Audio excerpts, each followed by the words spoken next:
Talk is being recorded. So good morning, this is Laurie Muzikansky with the Happiness Initiative.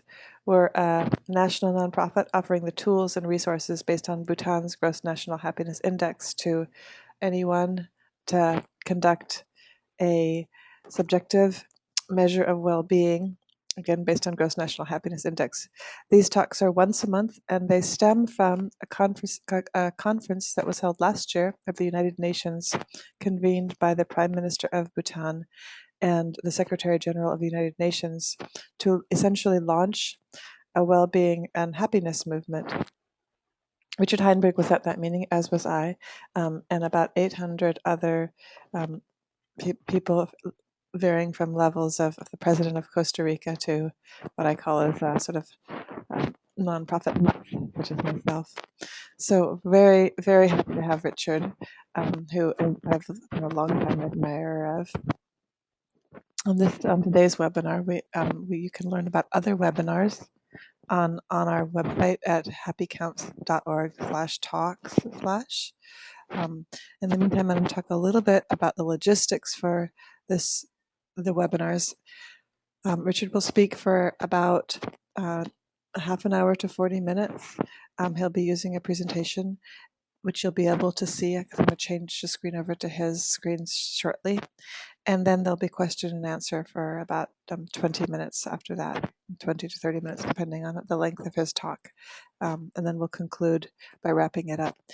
If you would like to get a copy of the talk, and I believe the presentation as well, please let me know. I'm going to put my email in, and we'll be posting this on our Basecamp, and you can have access to the Basecamp. You could also have access to the Basecamp to get information about our twice-a-week calls that we have with people in the movement to talk about and network about what we're doing and how we can support each other. So I'm going to go ahead and hand it over now and change the screen over to Richard. And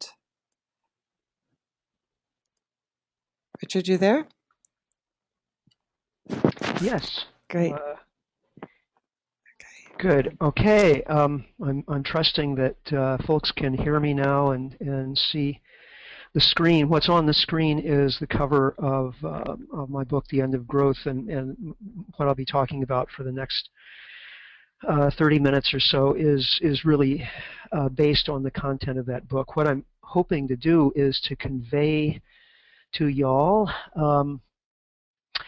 three significant drivers of fundamental economic change that I think is more or less unavoidable at this point, and it's going to be more a question of how we adapt to this new economic reality. And my premise is that switching from counting our economy based on GDP and the amount of money we're spending to targeting happiness indicators, if you will, is really absolutely key to how we adapt to this new economic reality. First of all, economic growth is something pretty new in all of world history. Over the centuries, civilizations have risen and fallen, come and gone, and yet world GDP per capita varied only extremely slowly up until the last 200 years, and then suddenly all hell breaks loose. And of course, these last 200 years have also been a time of rapid population growth. Now, I want to help us understand why this has happened over the course of the next few minutes and what the implications are. But first, I have to pay homage to this book, which was published in 1972, The Limits to Growth. I read it when I was 21 years old, and it really shaped my worldview for my entire adult life. I realized for the first time that the world was on an unsustainable path. And I've dedicated myself since then to trying to understand why that's the case and what we can do about it. Basically, the Limits to Growth study was an effort to use computers to model the interactions between population, industrial output, environmental damage, and resource depletion. And the standard run scenario tended to show a peak and decline in world industrial output, or economic growth, if you want to think of it that way, in the first part of the 21st century. Now, of course, that study and that book were widely condemned by mainstream economists who didn't want to believe that there are any limits to economic growth. I was recently in Australia talking to scientists at the Commonwealth Scientific and Industrial Research Organization, which is the national scientific research body for the nation of Australia, and they did a retrospective analysis of limits to growth, and this was their conclusion, that the standard run scenario, which was actually the most pessimistic of the scenario runs in the study, is closest to the data that have been emerging over the past 40 years. So the good news is we're right on track for a peak and decline in world industrial output, basically between now and mid-century. This is how the data have lined up with the 1972 projections, pretty closely actually, considering the primitive computer program that was used back then, and so on. So what's bringing us to the end of growth? Basically these three factors, these three trends that I mentioned earlier. So I want to unpack those very quickly. Energy is the main driver, I would say.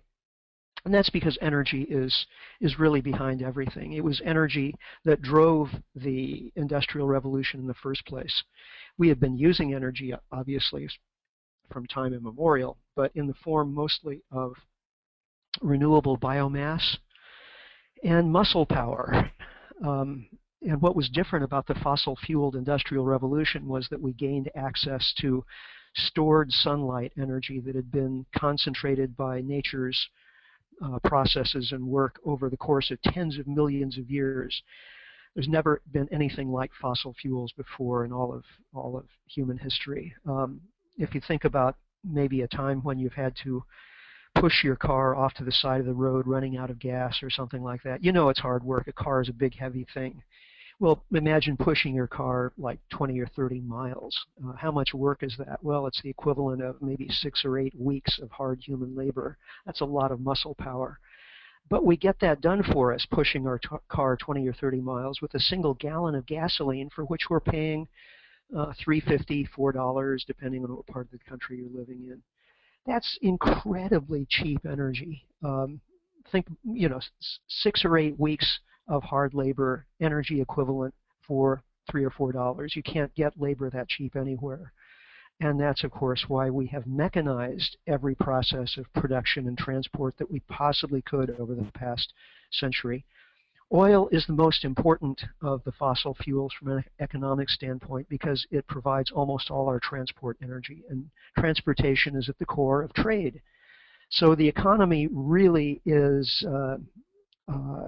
built around oil. But the oil business is changing. This is what it looked like in the 1930s. This is what it looks like today, when a single exploratory well in ultra-deep water can cost $500 million to drill and still come up dry. World oil prices have doubled and doubled again in the last 10 or 12 years, whereas actual world crude oil production has stagnated as of about 2005. It really hasn't increased much at all, maybe 1% in 5 or 6 years. This is the oil price situation, but the red line, which is oil prices, is superimposed upon historic recessions, which are the vertical gray bars. And as you can see, every time there's been an oil price spike, there's been a recession. Oil prices and the economy are very closely tied. So as the world price of oil has gone from $20 a barrel to $100 a barrel over the past decade, the world economy has weakened. we're in a situation now where the oil industry needs very high prices in order to justify going out and fracking for tight oil in North Dakota, or producing tar sands in Alberta, or ultra deep water oil in the Gulf of Mexico, or all of the cheap, easy oil is gone. It's already spoken for. It's either in production or already depleted. So the industry needs $100 a barrel oil to go out and look for more. But meanwhile, $100 a barrel oil is economy killing price. We've heard recently about the miracles of fracking and how shale gas, we have 100 years of cheap shale gas and endless tight oil from North Dakota and South Texas. My colleagues and I at Post Carbon Institute did a recent study, which you can download for free from our website. We bought the proprietary drilling rights to 65,000 of these shale gas and tight oil wells, looking at the initial production rates and then declines over time. And we found that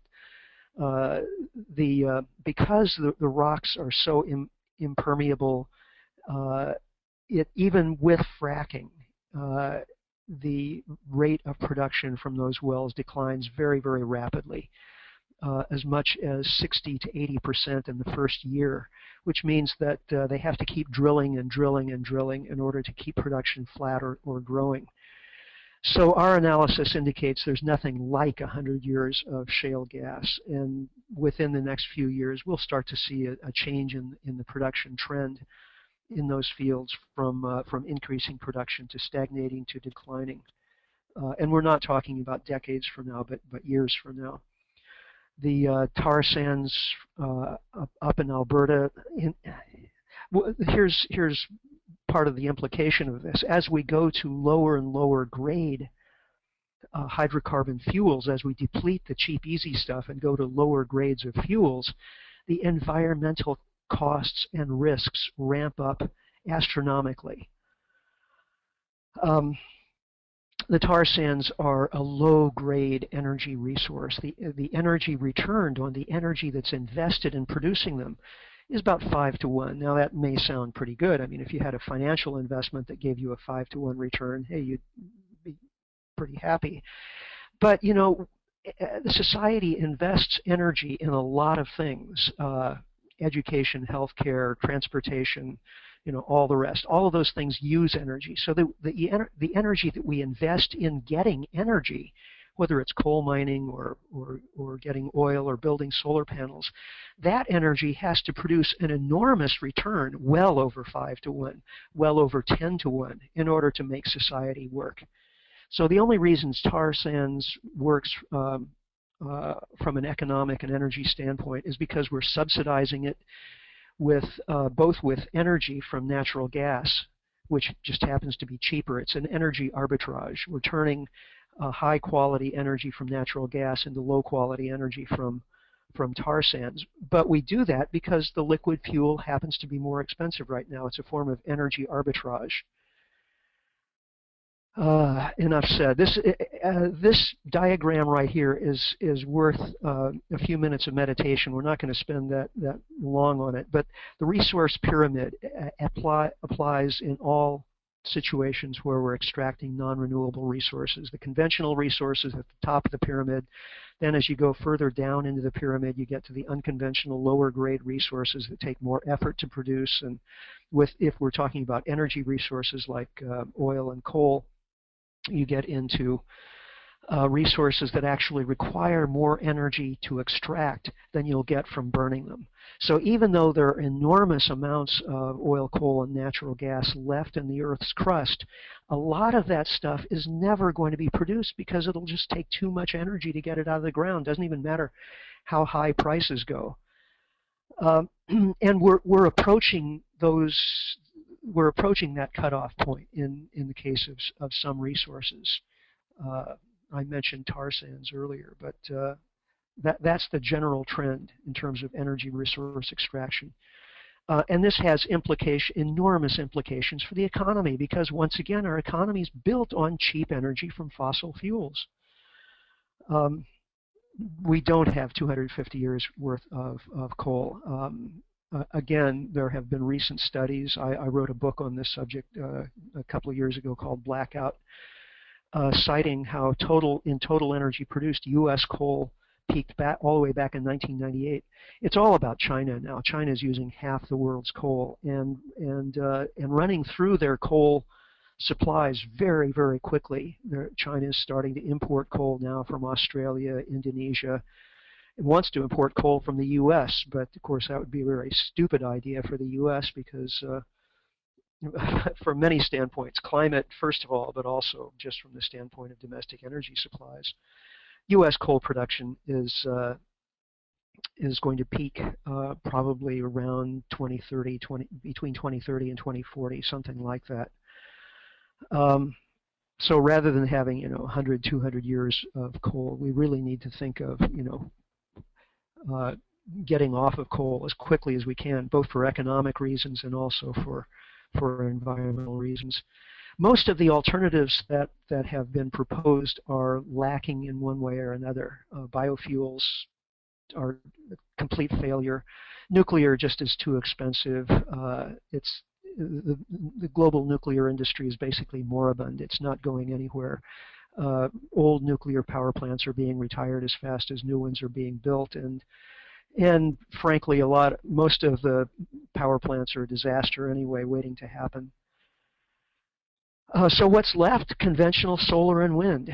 We need to build out conventional solar and wind as fast as we can. Yeah, there are some possible, research breakthroughs on the horizon, but the energy world moves slowly. It takes decades to change the energy infrastructure of a modern industrial society. So we have to start now. We can't sort of wait around for somebody in a laboratory to come up with some new technology, and then we go through the research and development phase, and then the implementation phase, and before we actually make a big difference, decades have gone by.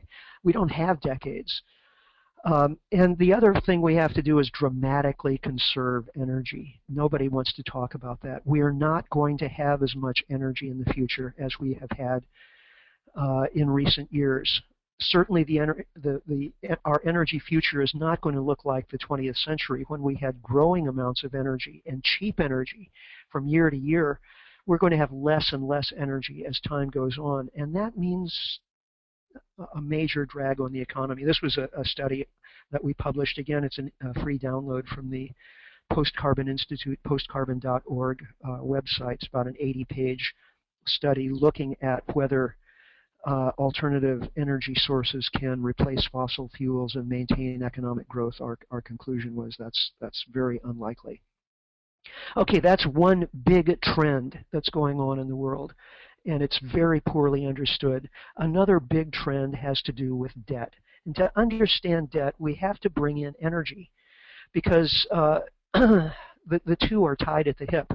Back in the early 20th century, we had all this cheap energy that was coming online. What did we do with it? Well, we used it to extract materials faster using chainsaws and steam shovels and all the rest, and turn those raw materials into more manufactured products. The problem was that people didn't have the money to buy all these manufactured products. They weren't accustomed to buying all this stuff so quickly. So the big problem of the early 20th century was overproduction. That's part of what caused the Great Depression, by the way. That's another story. But the problem of overproduction was eventually solved with a couple of things. One of them was advertising, a huge trillion-dollar-a-year industry, to talk people into wanting stuff they had no idea they wanted.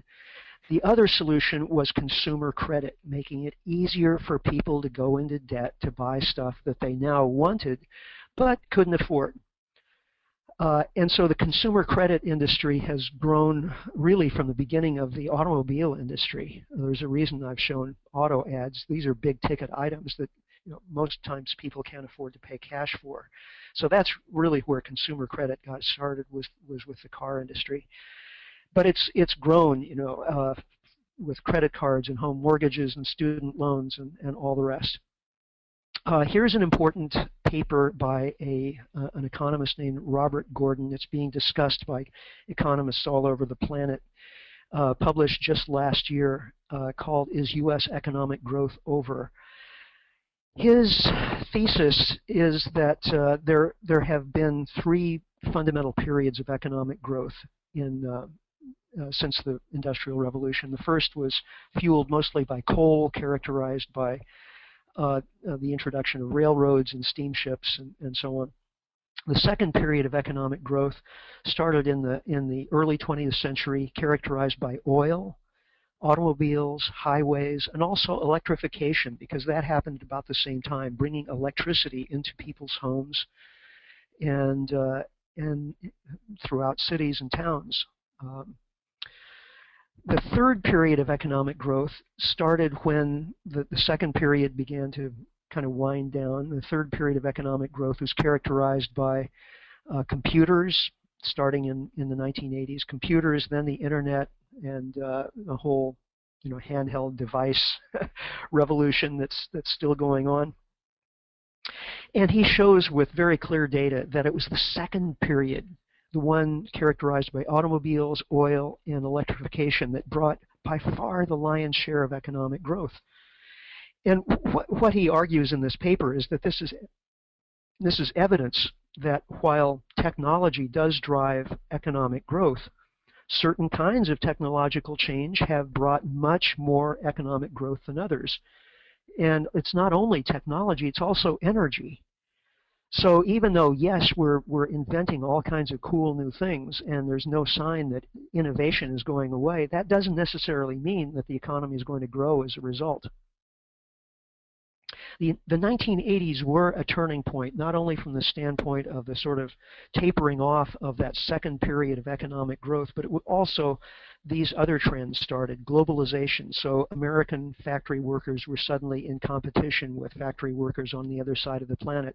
That caused wages to stagnate. So the real inflation-adjusted take-home pay of factory workers today is no more than it was back in the 1970s. So how to keep the economy growing if people don't have more money to spend? Well, more debt. And of course, this is when credit cards began to come into the economy in a big way, and all sorts of financial innovation. So as debt is growing, and it's growing now at 3 times the rate of GDP since the 1980s, and we're not talking about government debt here, we're talking about household debt primarily. As debt is growing faster than GDP, that means the financial industry is growing faster than any other sector of the economy. It's growing faster than the automobile industry or agriculture or anything else you can name. This is what we mean when we say the financialization of the economy, because that means that the financial industry now has more political power than any other sector of the economy, and it exercises that power by deregulating itself using Congress as a tool. So here's U.S. total debt up to a fairly recent year, and as you can see, household debt was actually growing as fast or faster than government debt in most years, right up until the crash of 2008, and suddenly government debt comes in to take up the slack. Why? Because household debt is actually contracting. House prices are declining. People are defaulting on their mortgages. And so the government steps in, the Federal Reserve steps in to create tons of money to keep the economy from imploding.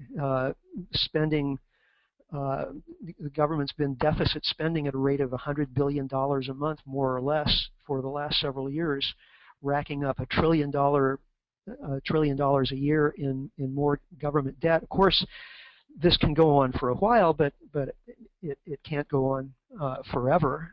At some point, the assumption is that this is just priming the pump, and the economy, the commercial economy, will pick up at some point, and then government pump priming we can back off on that. But it kind of hasn't happened. And in fact, what we're seeing right now is with the sequester kicking in and government spending, deficit spending contracting even just a bit, almost every responsible economist understands that this means that the economy is going to slow down.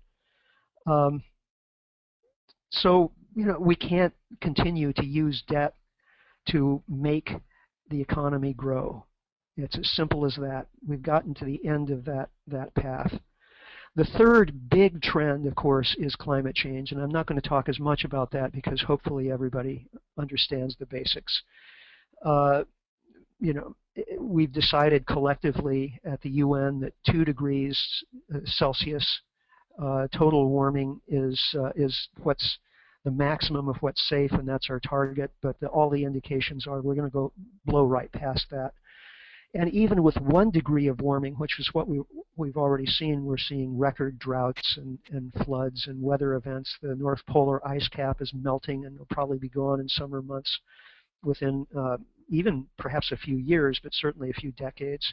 This is absolutely unprecedented. We don't know what's going to happen. But it's clear that if we're going to avert the worst of climate change, it's going to require us to cut back very rapidly on our fossil fuel consumption, which is, realistically, I know people say all kinds of things, but realistically that means cutting way back also on energy and economic growth. And also the impacts of climate change mean a hit to GDP as well. I mean, well, yes, technically we spend more money recovering from natural disasters, and that we record that actually as a positive in GDP. But if more and more of our GDP is just going to rebuilding from catastrophes as opposed to making life better, well, what kind of economy is that? So, we've gotten used to economic growth measured in GDP, gross domestic product, the total amount of money we're spending on an annual basis. It feels really good. The train's speeding up all the time. More tax revenue to governments, more returns on investments and all the rest. But the reality is we live on a finite planet. We can't keep growing the economy in those ways much further. We're reaching a historic inflection point where conventional economic growth is coming to an end. We have shocks on the way, climate shocks, environmental shocks, economic shocks. We have to make our communities, our personal lives more resilient to absorb those shocks and continue to function. That means more redundancy in critical systems like our food system, localizing our food system rather than globalizing it. It means getting off of the necessity of economic growth to supply the basics for ordinary people. We can't rely upon a growing economy to help people get by. We have to find other ways.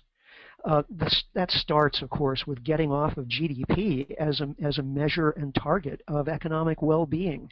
If GDP is going away or is declining, if we're heading into economic contraction for the foreseeable future, which I'm absolutely convinced we are, then we have to start measuring our progress and well-being more directly, and we have to start aiming for solutions and policies that will make us better off in real terms rather than just increasing GDP. We have to have more worker ownership and fewer publicly traded companies, because the way most corporations are set up, they are growth-seeking enterprises. That if they don't grow from quarter to quarter, then the CEO gets tossed out and they change their business plan until they are growing. Well, if you have a family-owned or worker-owned business, it can concentrate on producing good products and providing good work for employees, and forget about growth. And we need to stabilize population, because if population continues to grow, that makes all of our other problems harder to solve. If the economy is contracting and population's growing, it's a bad situation for obvious reasons. When it comes to energy and climate, obviously we need to build out more solar and wind and other renewables, geothermal, tidal, whatever we can come up with as quickly as we can. But we also need to change how we use energy because, for example, if we have a transportation system that's based on private, personally owned automobiles and using trucks to cart stuff around, that's inherently inefficient. Whether we run those things on batteries or fuel cells or whatever, it's an incredibly inefficient transportation system as compared to rail or shipping. We need buildings that use zero energy, and we know how to construct them. In Germany, there's the passive house movement. They've constructed 20 or 30,000 buildings that use no external energy input or very, very little. So it certainly can be done, even in cold environments, buildings that heat and cool themselves and produce their own electricity. And again, we need to relocalize our food systems and take the fossil fuels out, whether it's in the form of fuel for tractors and other farm machinery, or, and this is the big one, fossil fuels to make nitrogen fertilizers. We have to go to an all organic, localized food system, and not because it's boutique-y, cool, and chic, but really for the survival of future generations. Economics itself as a discipline has grown up during this brief, anomalous period in human history of cheap fossil fuels and rapid economic growth. So economists have really internalized a lot of very unrealistic ideas about the world and how it works. They believe that the environment is a subset of the economy. It's just a pile of raw materials that we extract and turn into manufactured goods, which then become waste, which goes away wherever away is. That's extremely unrealistic. In fact, the human economy is a subset of the ecosystem, always has been, always will be. So we have to design our economies to act like healthy ecosystems. We have to understand that growth in population and consumption levels is inherently unsustainable. You can do it for a while. Yeah, we've been doing it for the last couple of hundred years, but you can't do it forever. So what we have to say is, well, how big a population can we support sustainably over the long term? What consumption level is sustainable over the long term, and aim for those targets rather than just aiming for grow. We have to understand that renewable energy sources must be harvested at less than the rate of natural replenishment. It's so simple, and yet we disregard that rule all the time. And that non-renewable resources have to be recycled wherever possible, as is the case with metals.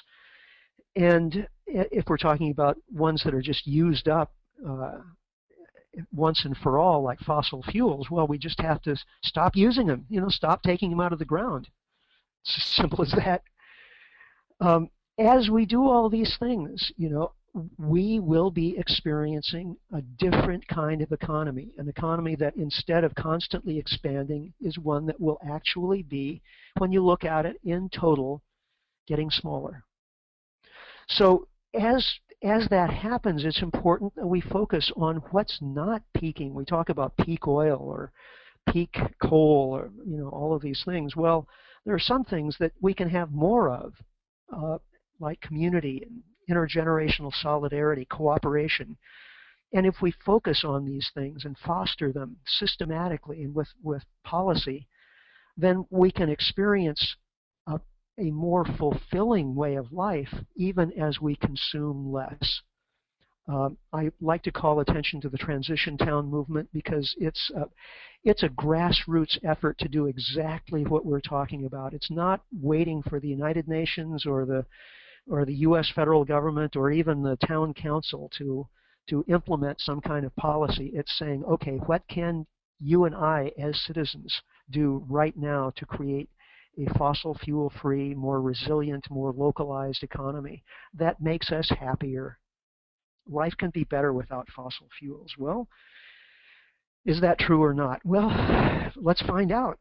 Let's take that as our starting point and see what we can do. So this is my organization.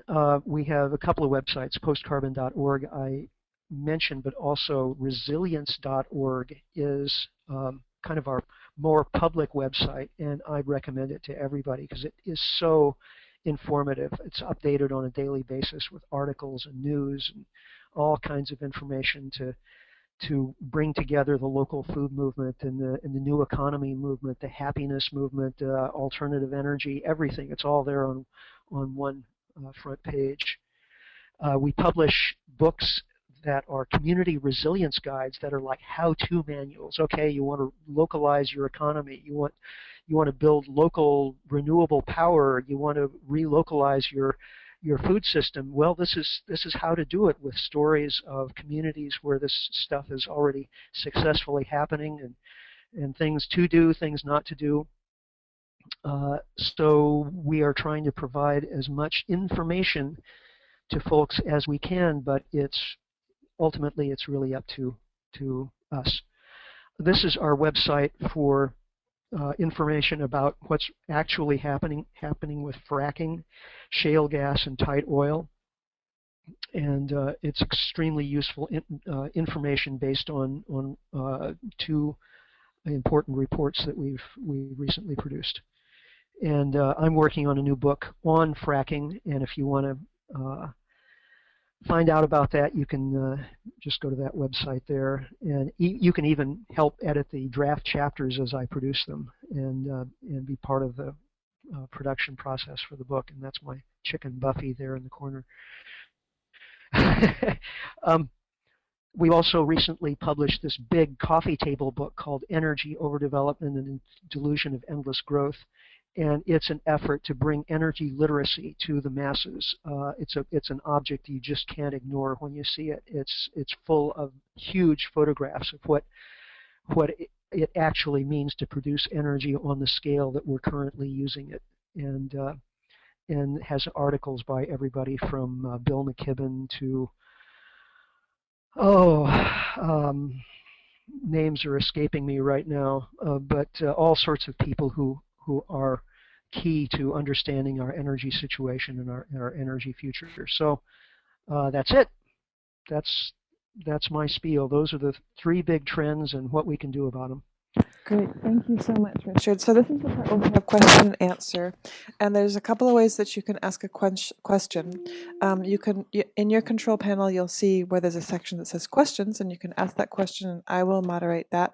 Or you can raise your hand on the attendee list, and then I can unmute you, and so that you'll be able to ask the question with your voice. And in the meantime, Richard, I have a question Sure. that I'd love to hear. Can you talk a little bit about how you see happiness indicators and the work that Bhutan is doing and the work that we're doing with the Happiness Initiative, how you see that of use now, today, and part of this going towards a sustainable future? Right. Well, I talk about this actually in my book for a few pages, because I think it's one of the most important things that's going on, along with the transition initiatives, the global happiness movement, and the work that's being done in Bhutan is absolutely critical. Because as I was explaining earlier, we can't rely upon the rising tide of economic growth to lift all boats. I mean, whether that ever even happened is a matter for debate, but we certainly can't count on that happening in the future. And we have distorted our view of development, economic development, and even what constitutes a healthy economy, based on this monomaniacal pursuit of GDP. What's an economy for? Well, presumably it's to improve people's lives. So why are we measuring GDP rather than measuring quality of life, real quality of life issues in people's lives, levels of education and health and self-reported the sense of happiness and well-being and satisfaction? I think it's absolutely critical that that some indicator like GNH be adopted globally, if we're going to make it through this economic transition of the 21st century without, a lot of pain and suffering and possibly violence. What is, I have another question, until other people have questions, I'll continue to have questions. But what is the role do you see of the sustainability indicators or the sustainable development indicators that Bhutan and, that the United Nations developed after the initial Earth Summit, that have been developed all over the world by communities, by cities, by countries? Right. Well, sustainability indicators are very helpful too. I'm one of those people who takes a hard look at sustainability. Sustainability is not about being more eco-groovy. Ultimately, it comes down to whether you're following the basic rules that I outlined earlier. Are you harvesting resources, renewable resources, faster than they replenish themselves? Is your population growing? Are consumption levels growing? Are you extracting non-renewable resources from the Earth's crust? These are really hard indicators for sustainability, and I think we need to keep those in mind. And yeah, there are many other sustainability indicators that we can also look at that are maybe more fine-grained. But if those hard indicators aren't on the table, then we may be kidding ourselves. Thank you. So the next question that I have, and then if people would like to ask questions, this was a good time because we won't have Richard we're very lucky to have Richard. So you mentioned some work you were doing with the United Nations, so I'd love to hear about the work that you're doing, if you can speak about that for the United Nations, Right. or at the United Nations. Well, we're actually not doing any specific work for the United Nations. I've contributed to a couple of publications, but most of our work at Post Carbon Institute is as a nonprofit think tank operating for the public at large, and all of our materials we make freely available, including most of the contents of our books.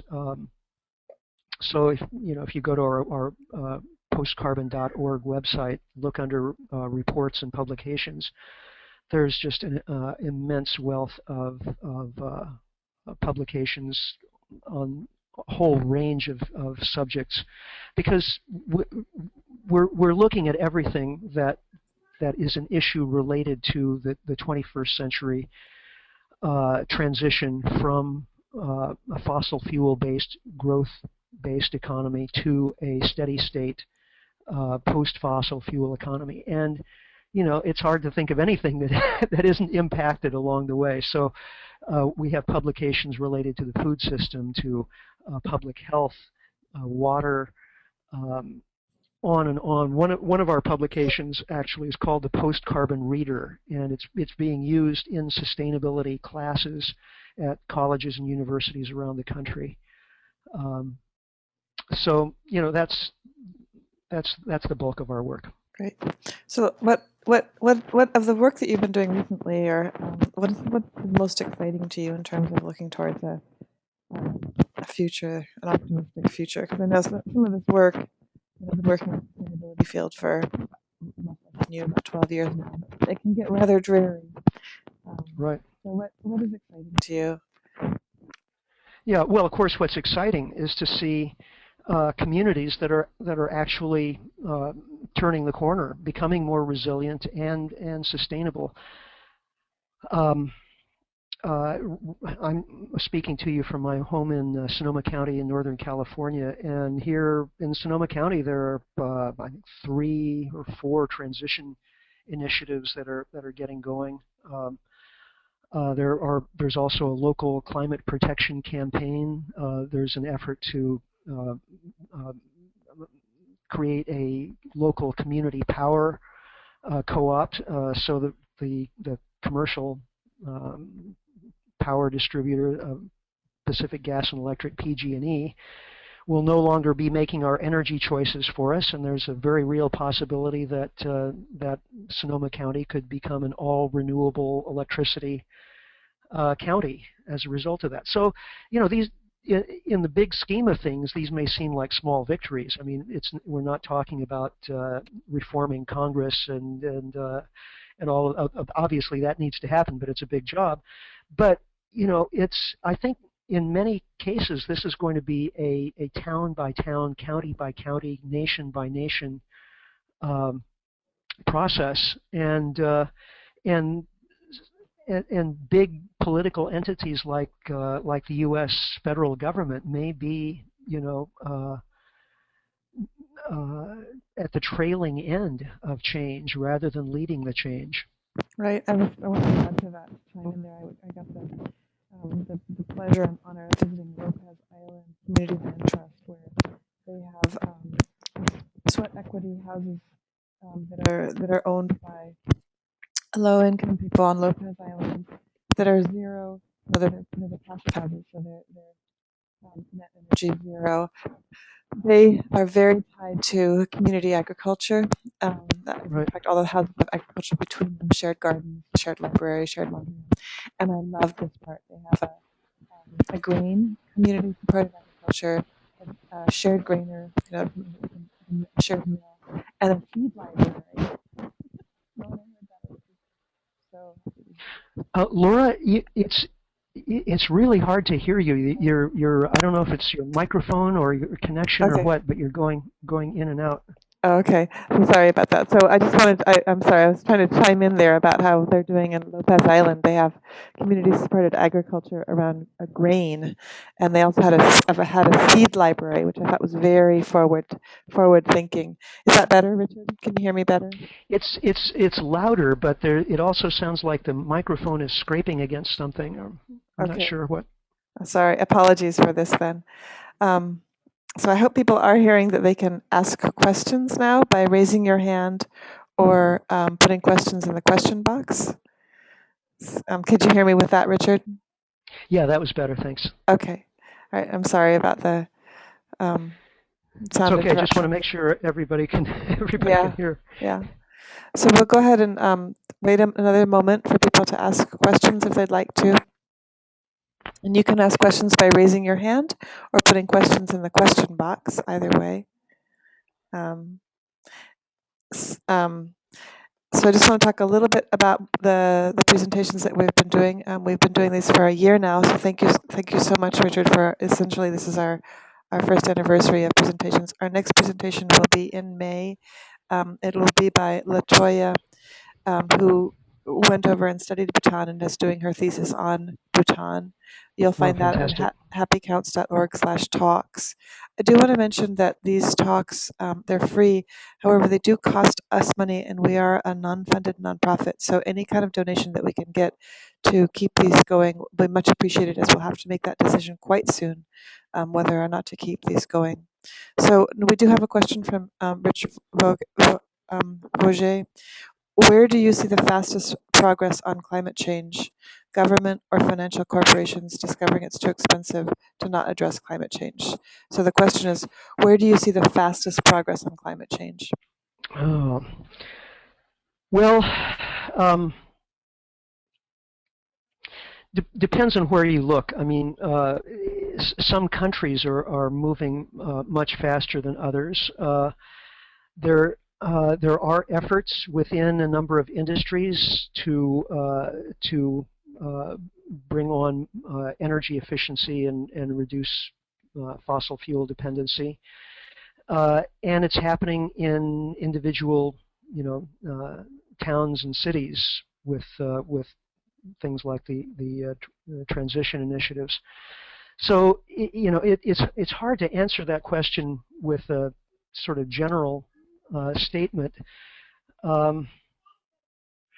but there are certainly exciting things happening in both the private and the public sector, depending on the country.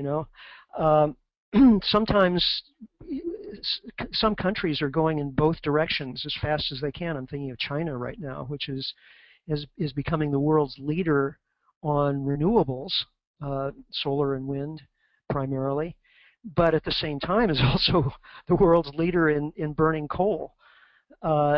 So I think this is why it's so important to take a holistic view of this whole subject, rather than just looking at the numbers for renewables, for example, or just looking at at, uh, at certain sustainability indicators. We have to look at the overall consumption levels for energy and materials, and uh, and and going in the right direction means scaling back, which is exactly what most countries and most companies don't want to do. They want to grow. So how do you reconcile those two things? I think the only way to reconcile them is by changing our indicators and moving toward a sufficiency and happiness economy rather than a growth and consumer economy. Great, thank you. So a follow-up question to that is, should we give up lobbying the U.S. government? And I'll add to that. Have you heard of any movement towards, and I've heard a little bit, but any movement towards using happiness indicators by the U.S. government at a federal level? At a federal level, I haven't heard any serious discussion about that. The state of Maryland, of course, is using uh, GPI, the Genuine Progress Indicator, which is a big step forward from GDP. And also there are a few cities that either are talking about doing so or already have adopted the GPI. I think Seattle is one of those. So again, there's more progress at the state and local level generally than at the federal level in terms of indicators. Uh, the question just went by about, should we stop lobbying the federal government? I don't think so. I think right now the U.S. federal government is about as dysfunctional as an organization can be without actually imploding. But we can't afford to give up on it because so much is at stake. We have to work at all levels, and so some people are naturally attracted to working at that level. They have the educational qualifications and they've built up the resume and so on, and those people are absolutely needed at that level of governance to try to change push the ship in the right direction. But it's a thankless task, at least right now, given the political realities in Washington. And so we can't, and this is key, we can't leave it up to those brave souls in national nonprofits or who are working inside government to sort all of that stuff out. We have to do what we can at the local level wherever we are. Great, thank you. So do we have any other questions from other people? You can go ahead and you can raise your hand or put a question in. I have a question, Richard. You mentioned that biofuels are over. And I'm sure you have this study on postcarbon.org, but could you just tell us briefly why are biofuels over? Right. Well, when I say over, I don't mean that that they're going away tomorrow, but the discussion among knowledgeable people in the energy world has pretty much come down on the side that biofuels have been a failure and are likely to remain so.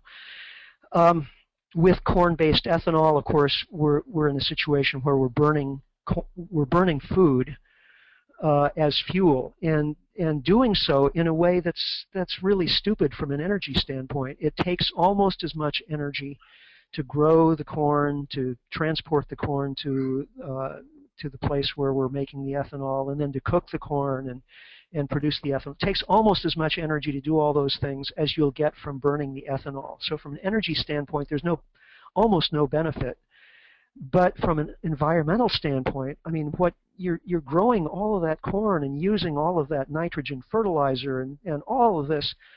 Why? Not to feed people, but just to run a few automobiles. It's really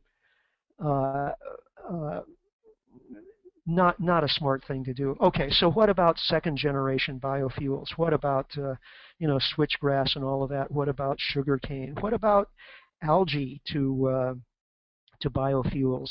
Well, you look at each and every one of these, and it turns out that the energy return picture is probably going to be not much better, and in some cases probably worse. Biofuel from algae, for example, there are several tens of thousands of species of algae, and only a few of them are good for producing oil. So how do you separate those few out and keep your culture from being contaminated? Well, you have to isolate it with bioreactors, probably made out of glass, so that you can get lots of sunlight into them. Well, okay, so that means a huge upfront investment in infrastructure in order to grow this stuff, and then there's still the likely possibility of contamination, and you have to clean out these bioreactors from time to time. You start adding up the energy costs as well as the investment costs. The U.S. Department of Defense did a study just recently. I think it was just published in the last 2 months.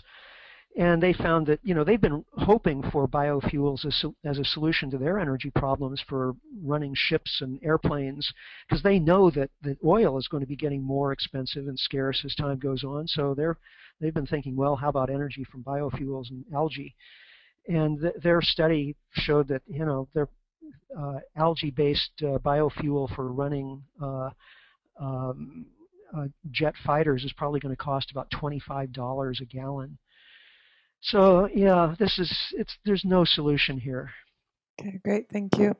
So unless we have any other questions, I'm going to just wrap up. And please go to postcarbon.org to gather more materials and learn more about what Richard and his team are doing as a think tank and really pushing our future forward in a knowledgeable way. Richard also mentioned their sort of public website, resilience.org, which is essentially a hub with lots of resources there, some of which he talked about. And just a moment, there we go. I'll go ahead and change presenter to myself, Richard. And Yeah. And then also, I don't know about you, but for me, that picture of the Earth after the fracking was just absolutely really hard to look at. Richard mentioned a website, shalebubble.org. I think it's good.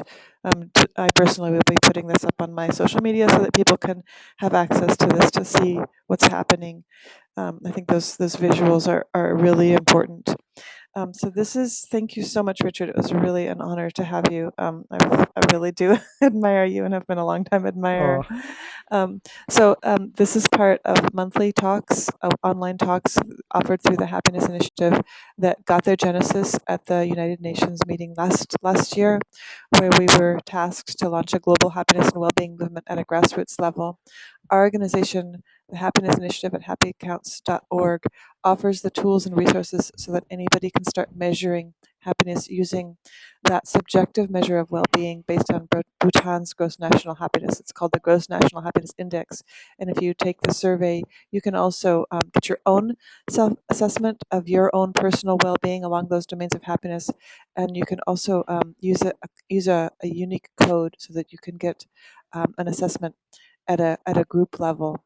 We have toolkits that are free downloads that anybody can use to understand how to conduct what we call a happiness initiative, which is essentially using the Gross National Happiness Index.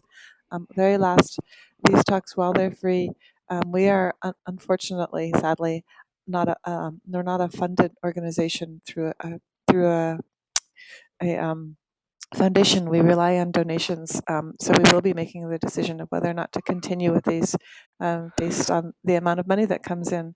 So if you have enjoyed this, would like to see these keep going, please do donate or let us know if you have another resource that we can use to get these out that doesn't cost money that we can share. So this is Laura Mizikansky. It's Laura at Happy Counts. If you'd like to have access to the recording, let me know and I'll get you up on Basecamp. And with that, thank you so much. I'm going to unmute everybody so they can say goodbye. So you'll see yourselves unmuted one at a time and you can say goodbye. It gets a little loud when we do this. So thank you to everybody and have a wonderful day. Thanks, Laura. Thank you. Bye. All right. All right. Thank you. Have a wonderful day, everybody. Okay. Bye-bye. Thank Bye-bye. you. Bye-bye.